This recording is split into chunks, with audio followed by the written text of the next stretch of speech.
Thank you for being here. This month's webinar, our free webinar, is called Preventing the Summer Slide. My name is Megan Kirby. I have a PhD in behavior and community sciences.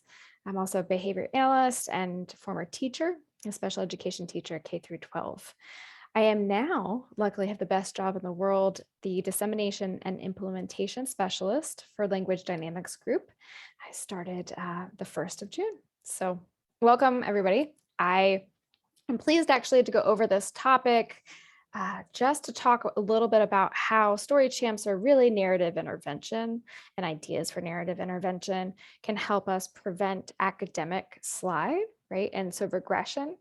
And so if you have any questions, feel free to visit our websites. If you are unfamiliar with story champs, I'll just kind of show you what it looks like, but we'll get into the ideas for it. If you can let me know if you in a chat as well, this should also be a poll, whether or not you use story champs, that will help me kind of guide our talk tonight for those of you who are here live.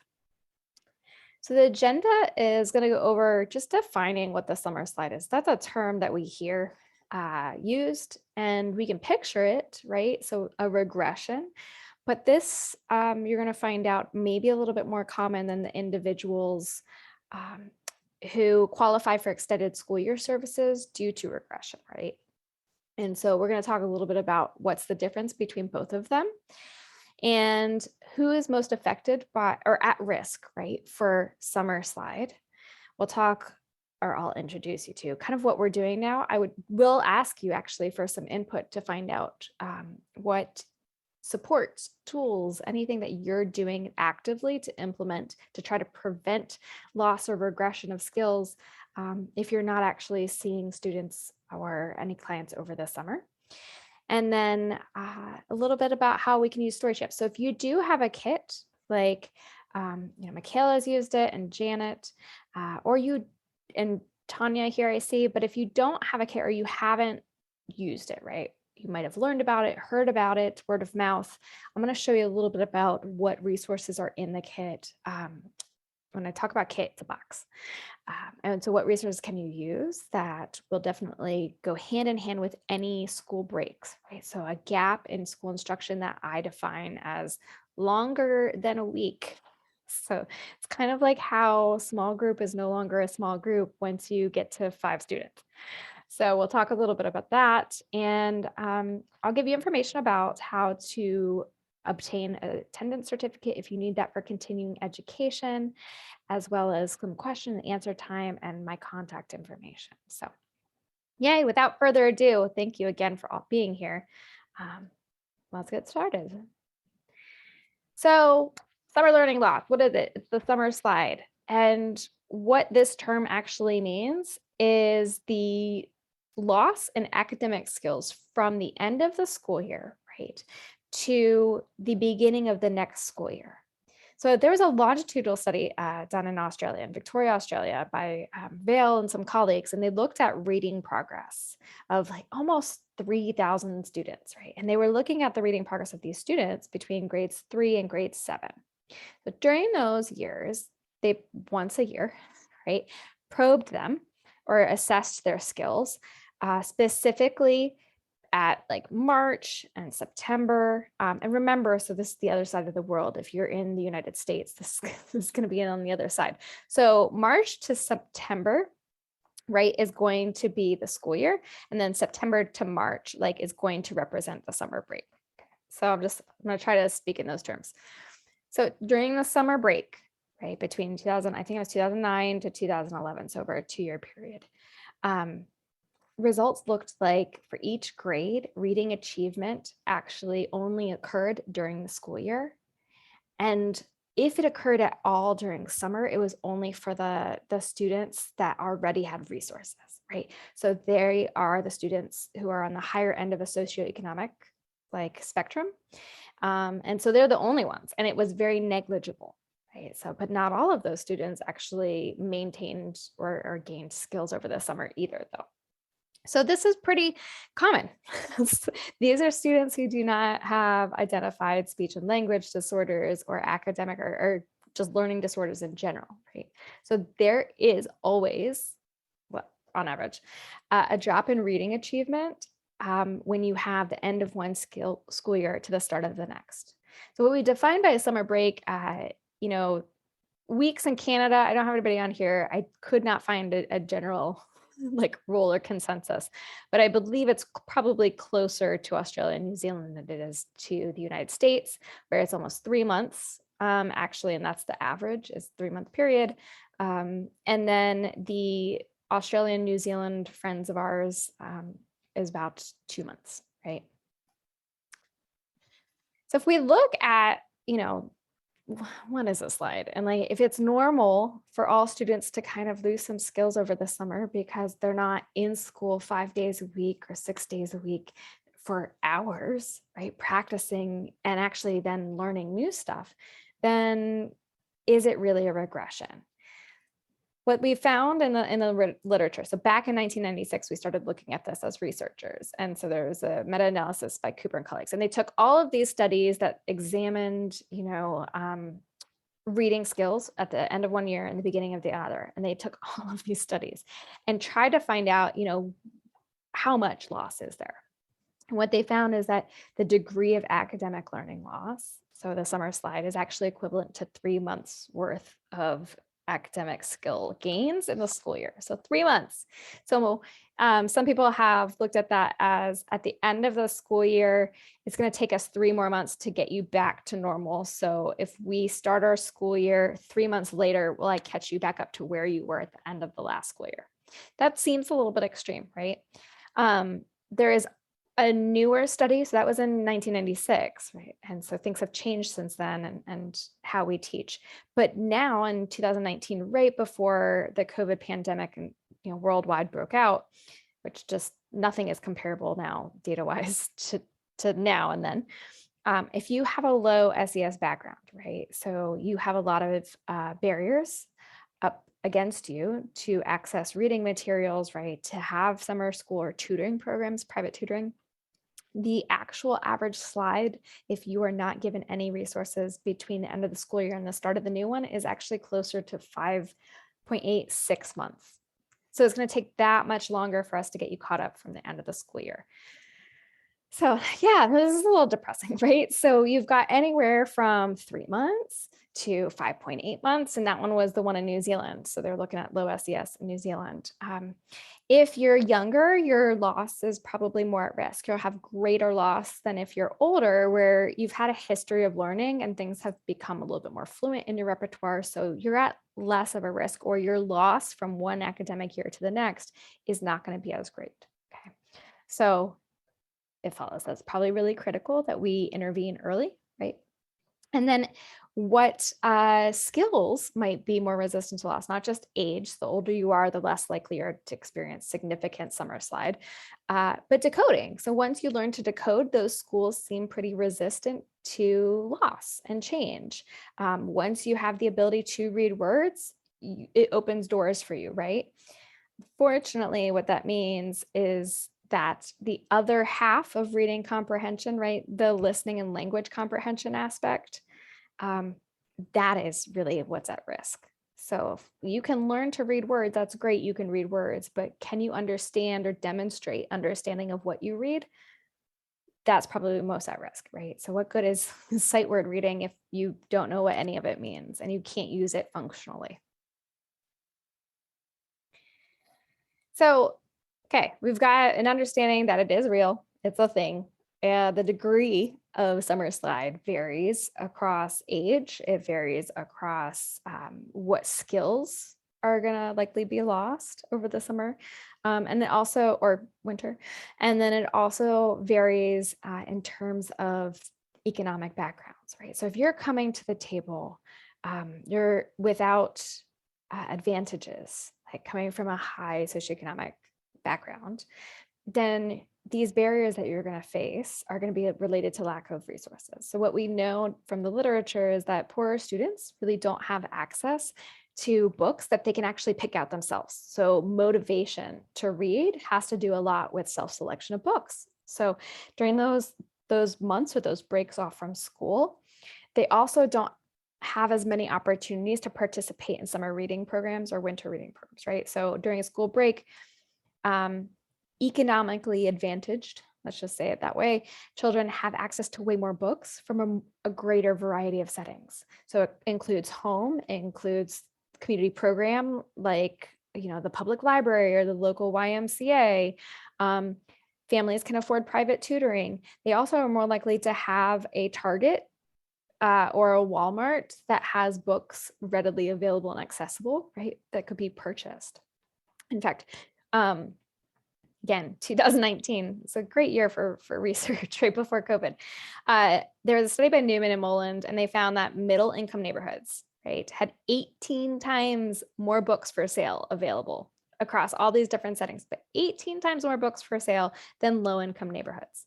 So that right there has to deal with your exposure to print. So if we're not able to practice these skills, and it's not for it's not the family's fault, right? We never want to blame the family. The learner is always right. We don't blame the learner. It's the fact that structurally these things exist that put our students at an advantage, and we have no control over that, right? I don't know. So when you think about this, the greatest, I don't know, thing that we can look at, what is education? What is school? Well, there's this thing called the faucet theory. Right. So, and this is where learning is turned on equally for all children, right? So if we provide school and we provide enriched environments where there are books available, literature, materials, we talk a lot, we tell stories a lot, there's a lot of narrative language exposure, then that leads to gains across all student groups to some extent. Right? There's always going to be a difference in coming to the table, but at least learning will occur for all students at some degree. But when schools close, what we consider is that faucet is turned off. And when we do, we turn off that faucet, equal access to those literacy materials for children, especially of different socioeconomic backgrounds, can result up to, like in the previous slides, anywhere from a 3-month to almost a 6-month difference in skills. And that's across that continuum. And you can guess where the greater gaps are, like the larger amounts of loss are going to be at that lower SES spectrum. So when school's out, what we can control may be digital resources, right? So parent training, exposure to resources that can be found on phones. I often get people saying, well, like not everybody has a phone. I would love to meet a family that doesn't have a phone. So about 93% of all individuals in refugee camps and migrant camps have phones. So what we can do is provide a list of apps, right? Things that are accessible that are free. So that digital resources at home play a huge part in children's developing literacy. They may not have access to cable, right? So they may not be able to get Sesame Street like we thought they could at one point. Then we also have the number of books. Well, books are expensive, right? So who's providing those books? If you're in the United States, Dolly Parton, God bless her, has her own nonprofit where you can sign up and receive books in the mail, right? And it's specifically it began with Appalachia, some low-income neighborhoods there where children just didn't have access to books. There wasn't even a library. I've lived in a place, a town in Virginia, where we didn't have a public library anymore. It was closed down. So we had to go the next county over. We had the Walmart, but the next county over had the public library, and it wasn't great, right? So they were really old ratty books from the 1970s. So if we think about that, who has access to that? People with cars, right? So again, it goes back to providing these things. Digital resources are probably going to be the stopgap measure where books or storybooks may not be able to fill those holes. So what are we doing now? We're doing this broad net, we're casting this broad net, and we've been looking at, can we provide one-to-one tutoring, and how can we do that? So by looking at tutoring delivered by camp counselors at local community, publicly funded local community programs over the school break or school holiday, Nicholson and Tiru found that one-to-one tutoring just for 3 weeks was not enough to prevent regression in reading comprehension. So it was one-to-one, it was intense.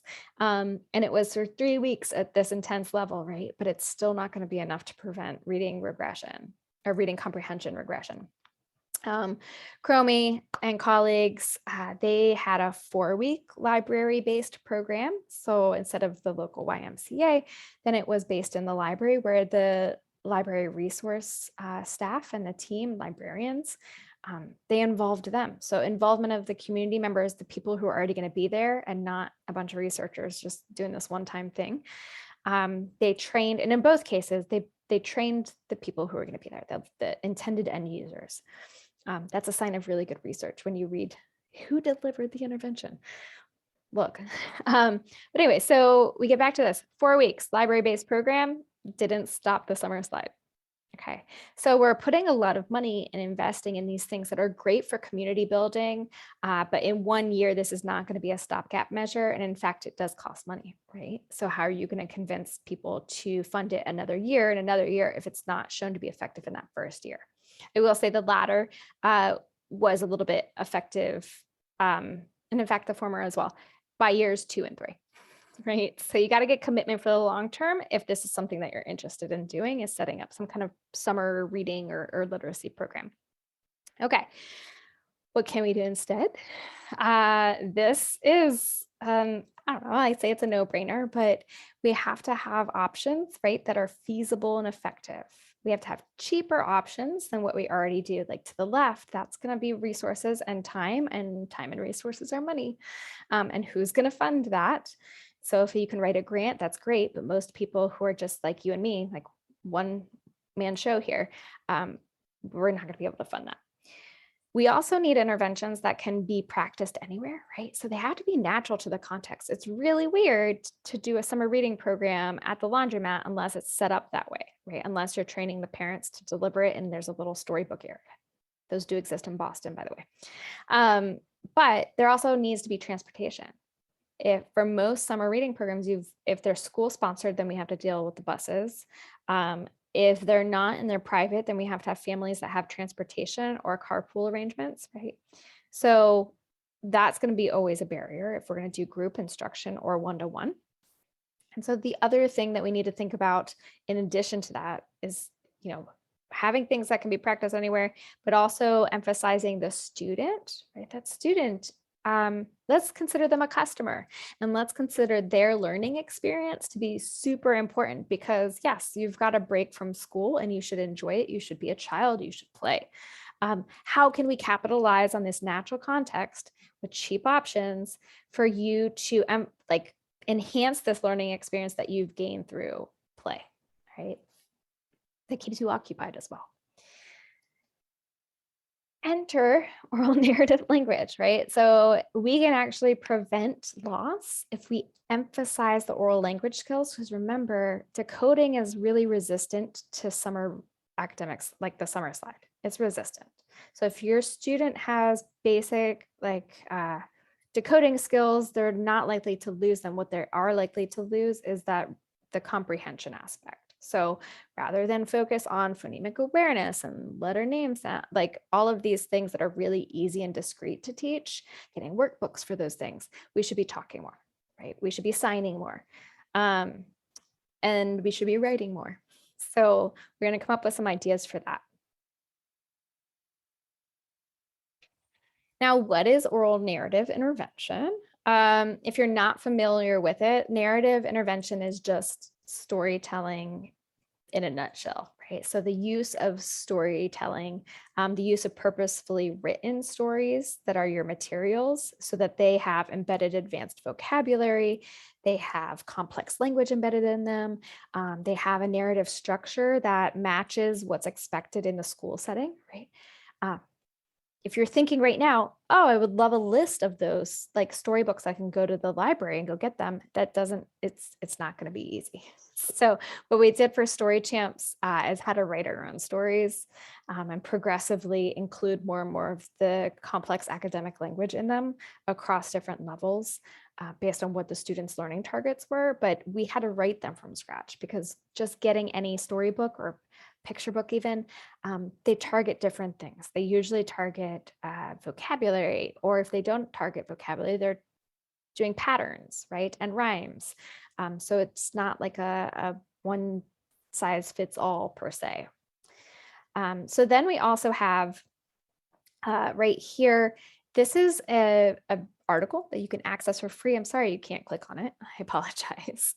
But it's called Narrative Interventions, Principles to Practice. If you just Google that, Narrative Intervention, Principles to Practice. If anybody wants to be kind enough and put that link in in the chat for everybody else. But what we have is basically 10 steps, 10 principles for you. If you do not have access to Story Champs right now, what can you be doing with your students or your clients or your children? Anything you do that has these basic things is going to be effective, right?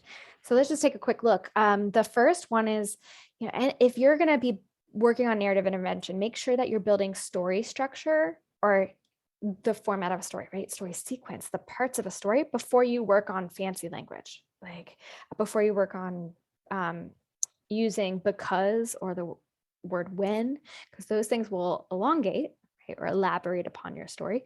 But if you can't tell me a cohesive and coherent story because you're missing like character or a problem, I don't know how we just went to the ending, then we're going to have big trouble. So step one is always start off with, if you're teaching narrative language or you're trying to have a student or child work on oral language, get them to tell stories and get those stories to be complete. Okay. What we also want to do is use multiple exemplars to promote metalinguistics. So that's a fancy way, researcher term, of saying, hey, don't use just this one storybook and work on it until the student or your child completely memorizes it. That's a no-no. What happens is they will memorize, they actually won't learn how a story is set up.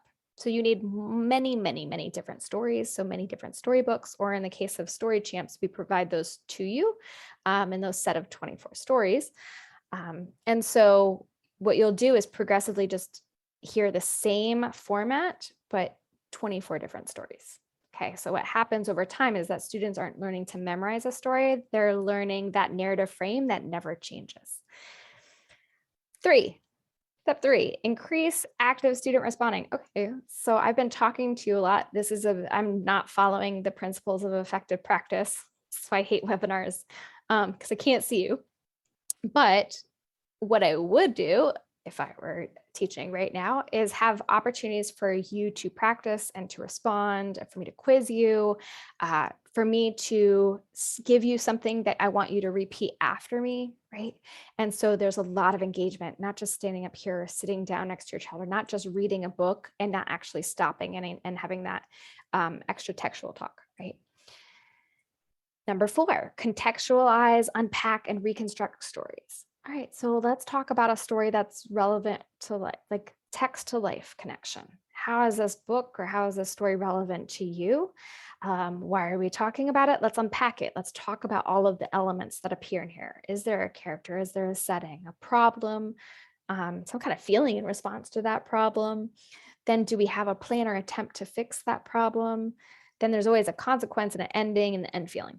It just named all those pieces, but what we do is like when we unpack a story, we need to spend time talking about those things. Then we need to put it all back together. And in our story retells, and this is key, always having your child or your student retell stories to you after you've worked on them together.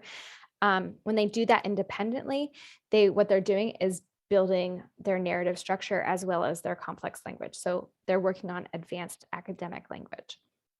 They're also learning to demonstrate reading comprehension, right? The ability to tell you in a complete and coherent manner what it is they just read, or in this case, what they just heard. Number 5, use visuals to make abstract concepts concrete and fade them. I will show you what we use in Story Champs for that. We use icons that are very purposeful and very unique.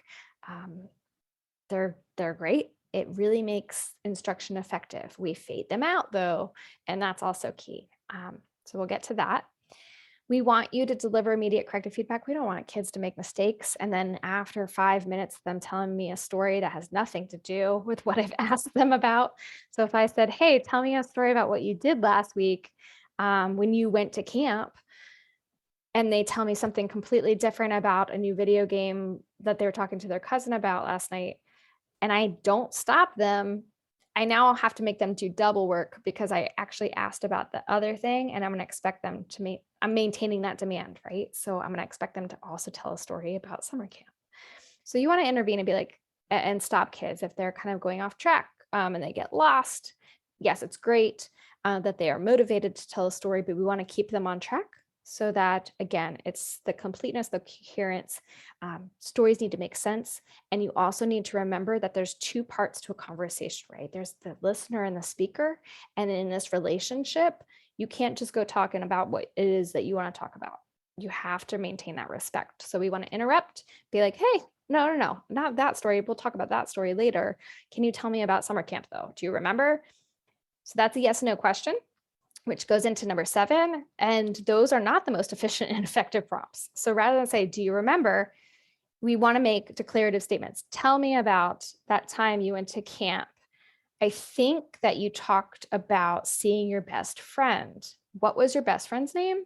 And if they can answer that WH question, that is much more meaningful than a simple yes/no answer. Like if we ask students or children, hey, did you have a good day? Yes. Now that conversation is over, right? Hey, what did you do today? Some students, some children are going to need a lot of help with that, right? To fill in that blank. They're not used to these conversations. So that's where these prompts are going to be helpful for you to provide them information that you already know that they did, have them repeat it back to you. So what did you do today? You went swimming. And then, yeah, I went swimming. And then you want to elaborate upon that, right?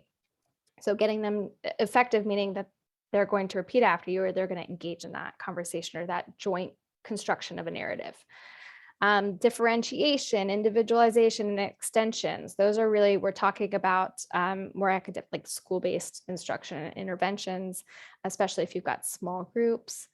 And you want to arrange for generalization opportunities. So we don't want to practice storytelling or the construction of a joint narrative together. Like, I'll get to it in a second.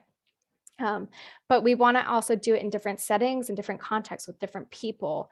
And that's extremely important, right? So if you are a clinician or a teacher and they're working with you on something and they master that skill with you, and then over school break, they never demonstrate it, or even like after school, they never demonstrate it with anybody else, then what good was it that you taught them? Congratulations. But if you're not the natural end user, the person that the skill really needs to be practiced with, then we have an issue where we're not arranging for generalization opportunities. So I will go over some of the ideas for that. And then what we have is making things fun. So number 10 is probably like the best rule that I have. We should not be pulling teeth.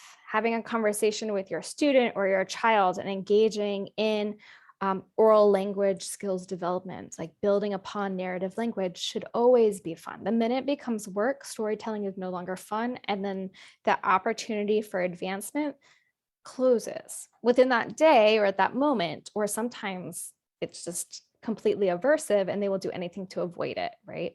And so story chance is one of those interventions where we don't see students running in the opposite direction when it comes out. So that will always tell you that it's fun. And then you are paired with that fun thing, making you a preferred person in that child's life, right?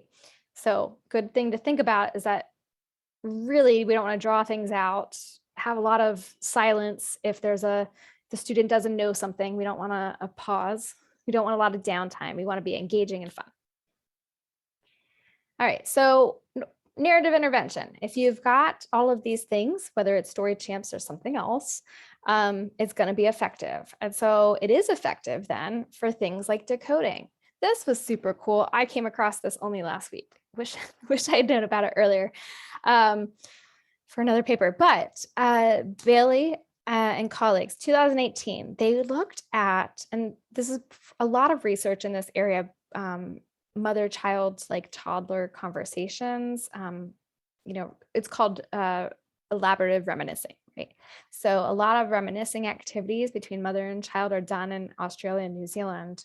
And so this study, I believe, was also out there. But what happened was parents who engaged their child in this back and forth, a construction of a personal narrative, a shared experience, right? With a 3-year-old, if they prompted them for more specific details, right? Filling in those character setting, making sure the story had all the parts. And parents often had a visual prompt reminder of what are all the story parts. So that's also key. Then, oh my gosh, in first grade, so 3-year-olds, how well their mothers were able to prompt them to include all these story parts, because 3-year-olds are going to be all over the place, actually predicted decoding skills in grade 1. All right, so if I don't have you at that one, that's like fascinating to me. All right, then a 4-year-old. So mothers who are also engaging in that co-construction of a personal story. And it's usually something that they both experience, like going to a grandparents or a family member's house or shopping trip. It could be really simple. If they actually prompted their child to engage more in evaluation, like, well, how do you think I felt when I saw that there wasn't any more of my favorite dessert at the store? In talking to them and elaborating and building upon, that story, making it more entertaining, reflecting about characters' opinions and feelings. And that character could be them or their child or someone else. It actually then predicted decoding skills in grades 4 and 6, like how well students could decode. So what this is showing is that maybe just by engaging in this back and forth and organization of information might actually build organization skills that are needed for decoding later on without teaching it explicitly. So that was really cool. We have tons of research. So none of our research looks at decoding in terms of Story Champ's improvements on decoding. I have some ideas on it though. Who knows if I can have time. This is something that we've been working on. We found that Story Champs has actually led to improvements in first graders' inferential word learning. So how do you learn new words from context without actually being explicitly taught the meaning of these new words? And this is a critical life skill, right? We encounter new vocabulary all the time, and we need to use context to try to figure out meaning. If you've traveled out of the country and you've encountered a foreign language, context matters, right? And you can very quickly figure out, what certain words may have bad connotation or you probably shouldn't use them.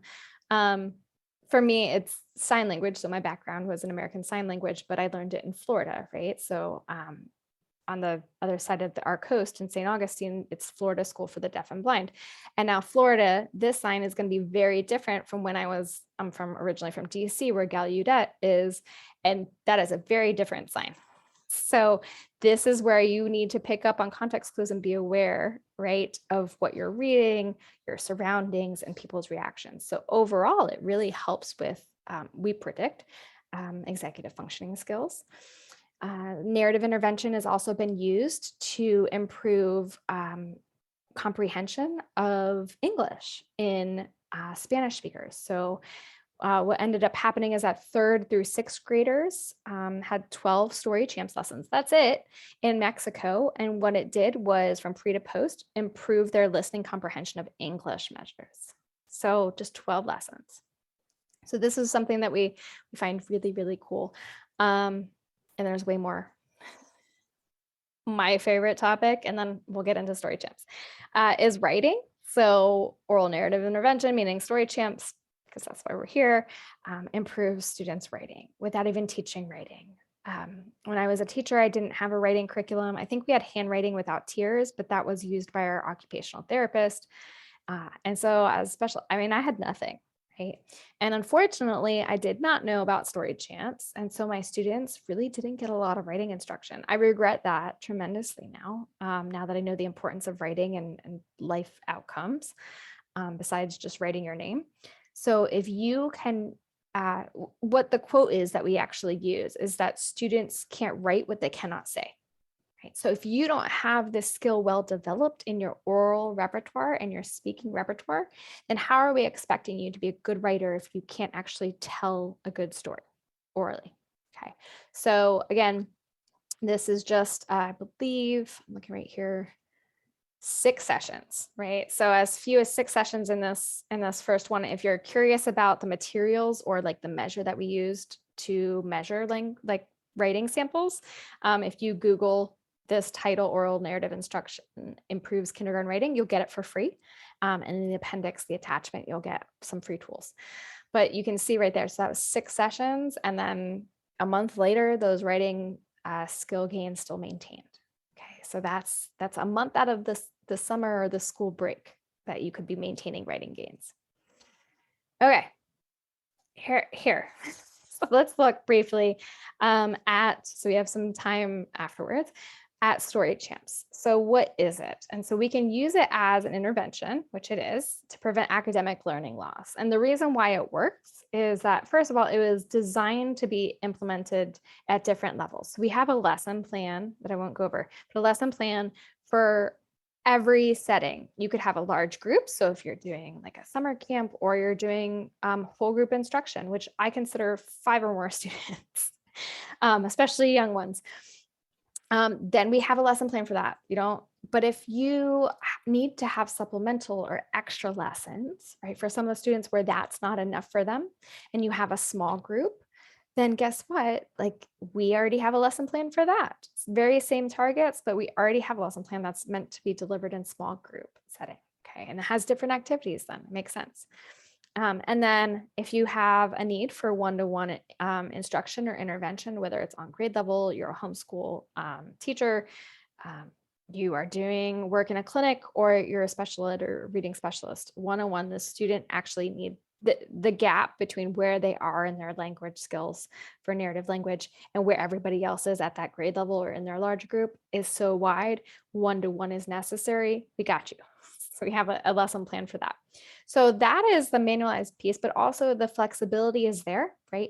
So that you can pick out what stories that you want to use, right? You can change the names of the characters or the setting to be more culturally relevant. I always recommend that if the name is not common to the culture and the environment that you and your student or child live in, please change the names. It does not matter.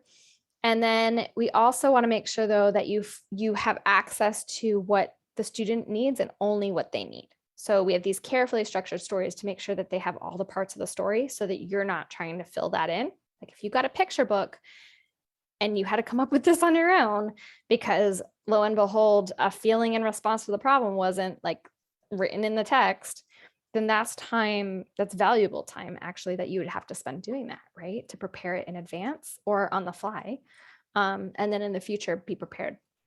We also include visually engaging materials. We have a graphic designer that helped us provide illustrations for every single story that we provide. And then just scripted, to some extent scripted, but these explicit teaching procedures. So it's a task analysis or step-by-step, do this, do this, do this. And it's a 1-page lesson plan, right? So that's what makes it effective, in addition to these visuals, right? So here's this kit in the upper left-hand side, and it's a box about yay big. I can hold it in 2 hands, it's not too heavy. And this is everything that comes inside. So you've got a storybook, right? And it has all the stories and then all these different levels of each story. You've got a set of illustrations for every story. If you're doing whole group or large group instruction, this is Champs checks. They're like peer tutoring supports. So students can retell the story that the whole class had just learned, and then practice telling it to each other and then check off on each other's inclusion. But we've got things like story starter cards. I'm going to go over a little bit more. Those are the icons I was talking about. And then we've got so much more on our flash drive. So yes, so this is all in English. It is extremely important to us. And unfortunately, we only have it in Spanish right now. And I'm going backwards, I'm sorry. But we also have a bilingual kit, and it's basically like 2-in-1. So every story comes in Spanish, and the activities, like home activities, also are provided in Spanish. So speaking of which, okay, home activities. This is like, what can we do about the summer slide or preventing things without spending too much money? If I have a kit, this is a level A story. What that means is just it has 5 key story parts, right? And they're indicated here. And this is a 1-pager that goes with the story. Say I did story 1 today, and I was working on level A, and that will matter. Basically, you send this home with the student or the child, and you put that student, again, you give them control and power, and they are the teacher. So the parent would ask the child, hey, can you tell me the story that you read today? And then you would then extend that, if you're the parent, into telling a personal story about a time that they also got hurt. Okay. So again, everything is fun. This is not intended for the parents to be the people to correct the child.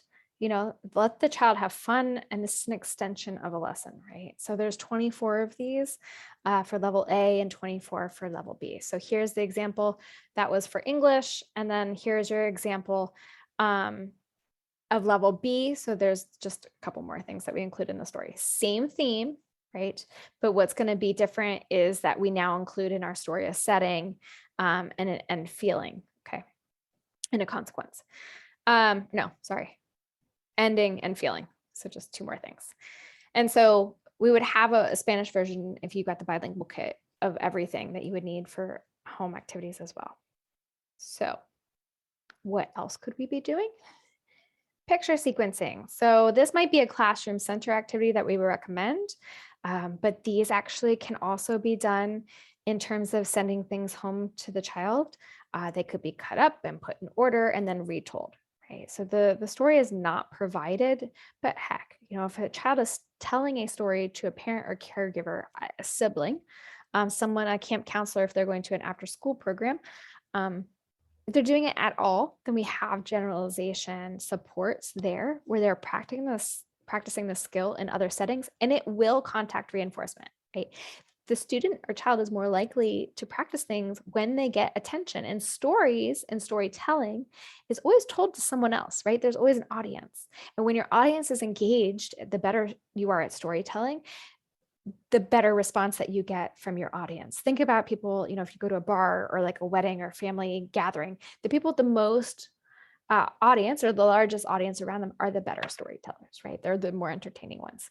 So when we can get our students to practice, it also has social implications, right?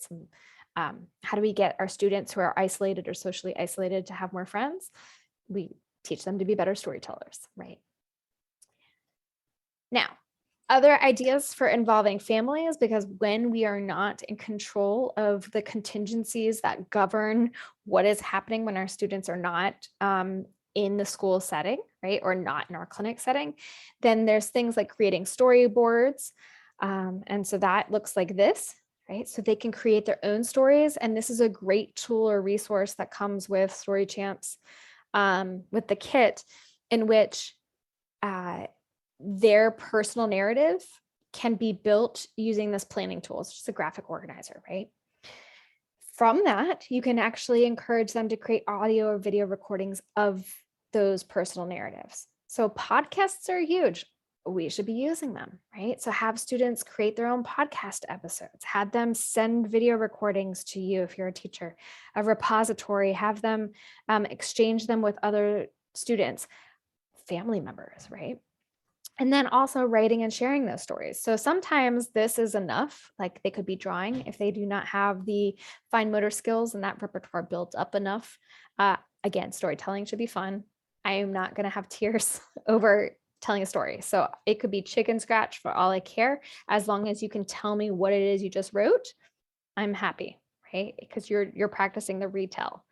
And then eventually what you would do is you would fade these little icons out, and that student could tell that story in order and it'd be coherent and cohesive, and they just don't need those prompts anymore. So this is, in this next slide is going to be an example of someone who has practiced this and used Story Champs to organize content. And this is Titus, who wrote a personal story about a slide. Hello everyone, today I'm going to tell us a story about a slide. The author Titus Hall. Today Luke was playing in the park because he wanted to go on the straight slide. When he came down the slide, he accidentally landed on the water at the bottom of the slide. He was sad and wanted to go home to take a bath. He saw some people clean the slide. He was happy because they helped clean the slide.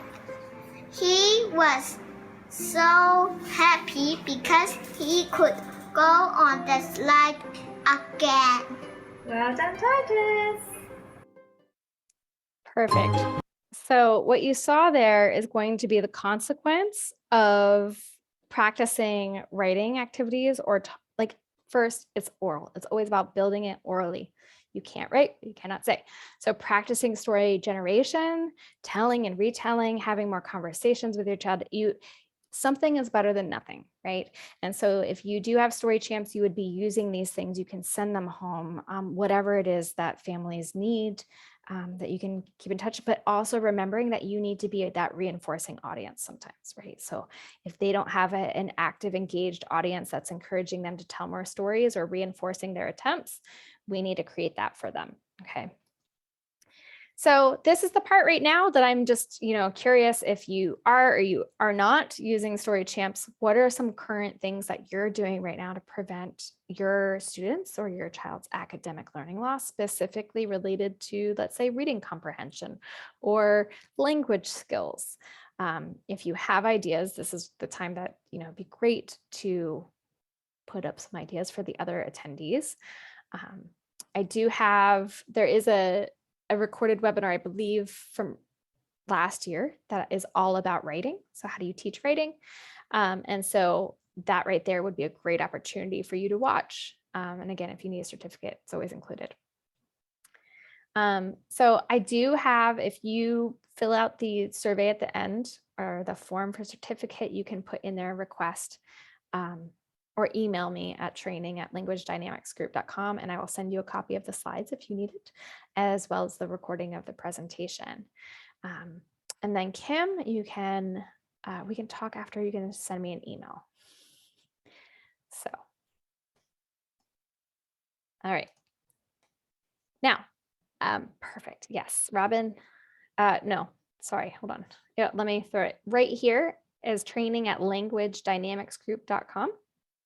And so if you need a certificate of attendance, let me throw that up here now and go ahead and put that into the chat for you if you need a certificate. And then next month, we're going to go over the cubed, which is our measures of language. So there's a dynamic decoding measure, and then there's also the narrative language measures. So what I'm putting in the chat right now is if you need a certificate for this training, or if you have any questions, right, you can go ahead and send us an email if you want a copy of the slides. They will not include, unfortunately, the materials that are copywritten that go with the kit. So you'll get all slides but those. And then if you have any questions, I highly encourage you to go ahead. You can email me about other things. If it's related to the training or this webinar, go ahead and email training@languagedynamicsgroup.com. But we have a Facebook page where we throw up coupon codes occasionally, like usually in the summer. If you are interested in purchasing a kit, I can offer you, I believe, 10% off if you email me just for attending this webinar. We have a professional learning community. And so that right there is facebook.com/groups/storychamps. And feel free, even if you don't actually have a kit and you haven't used it yet, join the club. Because when you do, you'll have an active community of people who also share from all around the world, who have great ideas and can help you troubleshoot some problems. And then we also have an Instagram account. That's how you can stay up to date as to future webinars. Okay. And then I will right now, like I said before, throw in, if you're interested in signing up for the July webinar, I believe it's always the first Wednesday of the month. July webinar. If you are interested in signing up, they are always free. They're 1 hour, always at the same time. Feel free to do so. And so if you are unable to make it, we'll send you a link to the recording. So that's it for this evening. I would love to hear from you. Here's just a couple of our references. Those could be in the slides as well. But again, get in touch if you have any more questions, would love that. And then I absolutely am here for you. So.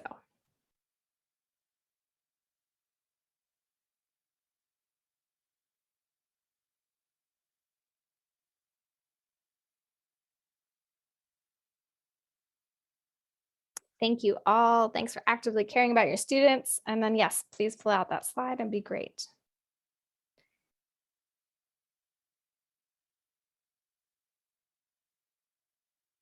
Okay. Have a good evening. Thank you all.